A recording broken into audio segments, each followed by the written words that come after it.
First thing, we're gonna start off with your boy D1. And I'm gonna be honest with you, I don't always agree with people like Charleston White, people like D1. And it's for specific reasons, not their message, but the way they message, the messaging, the route they choose to relay the message. I'll never have a problem with people upholding black people, but I just want to make sure if you're gonna shout a message, you make sure that message is loud and clear. But anyway, here we go. We are gonna go over this. It says the first sellout in the hood is the drug dealer, because I'm just trying to feed my family. It's not the answer for you to be able to, my family. Y'all check this out. Say it with me now. Drug dealers are not heroes. We have to be able to unlearn a lot of this backwards rhetoric that we were taught by hypocritical hop. Because I said, for me, the first sellout in the hood is the drug dealer, and people don't look at it that way. And expound on that. The first sellout is a drug dealer because I'm just trying to feed my family is not an answer for you to be able to kill my family. You can't kill my family because you're trying to feed your family.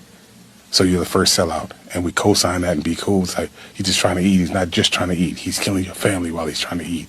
You're creating a climate that makes black on black the worst thing on the planet. You're killing black people trying to make a living. And the oppressor is absolutely loving that. And I said they love a drug dealer. Your colonizer loves a drug dealer because you're killing your people to feed yourself. That ain't hip-hop, no. And I 110% agree. I agree. Now, sellout is a strong word. Sellout is a strong word. I don't know about selling out, but I do know that in this climate, this day and age, it can be looked at first, the people get money around your neighborhood were looked at as heroes because they gave back. The people in your neighborhood, they gave back, but at the same time, yes, drug dealers were part of the cycle of harming the black community. So I actually mostly agree with it. I just don't agree with calling people a sellout, because this is my only thing to go against what he said. And shout out to Willie D, because that was on Willie D's page, and I guess D1 took it. But I will say this: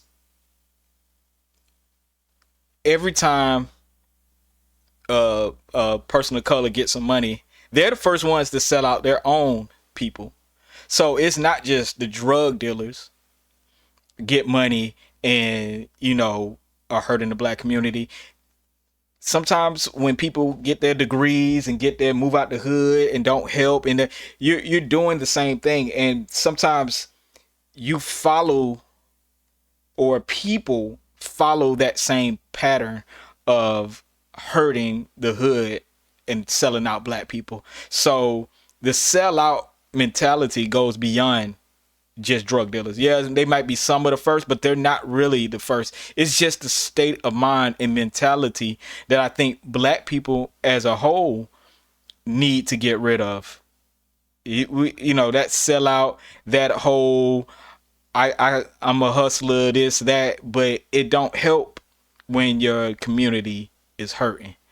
And I think that's one of the best ways to really describe that. So I wouldn't necessarily call drug dealers in your neighborhood sellouts, because every last person has did something to F over somebody else. You know what I'm saying? Most people, not everybody, but a lot of people have did stuff for their own benefit, and that's okay. That's okay. But we do have to look at things from a different lens. We do, because our mentality is really what holds us back.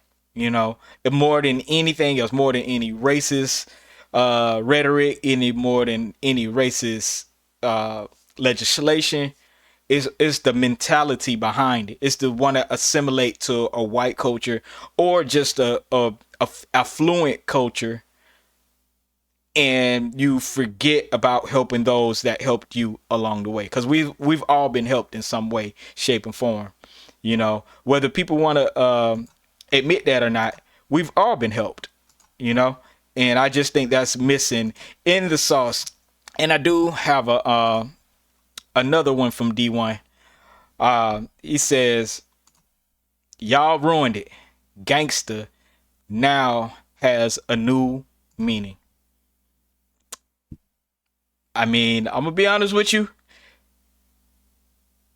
I'm not mad at that either, because everybody who tried to do a positive spin on hood culture, gangster culture, whatever, it's all good. It's all good in my eyes. But let's see what D1 had to say about this. If you claim you gangster, your expiration date is on Wednesday. Then you got to Said on reassess Wednesday. if you really still gangster or not. Because I'm taking that word, I'm reclaiming it and redefining it. Gangster stand for growing and nurturing gifts, serving the Almighty. You heard Okay. me? All right. If you ain't that, then you ain't gangster. I'm dropping the song Gangsta on Wednesday because for the past 40 years, y'all been running around hip hop. Everybody want to be gangster. Everybody gangster. It's What is facts. y'all definition of gangster produced? A bunch of dead bodies in our culture, a bunch of dead weight in our community, because it's been a bunch of dead energy surrounding that word, and people who just refuse to grow and evolve talking about they gangsters. Nah, man. And anybody who think that rappers getting murdered as gangster, or they let 5-year-old daughters get murdered as gangster, see, you got life messed up. That's why we got to redefine what gangster is, because y'all ain't it. We coming with a whole new wave, man. All right. I'm gonna be honest with you. I ain't even mad at it. I ain't mad at it. You know what I'm saying? I don't know if he has the influence for it to catch, but I can't even I can't be mad if somebody at least is trying to change the way we look at our culture. You know what I mean? Do I agree with everything D1 says? Absolutely not.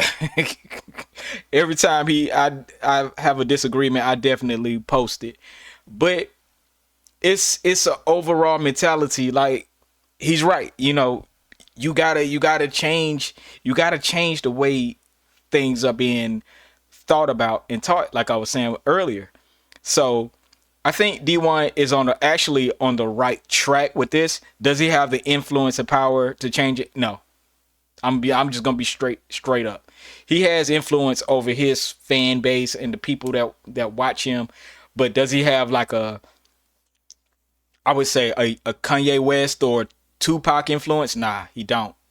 You know, and yeah, I'm not tripping on it. You know what I'm saying? But I think overall he got the right mentality.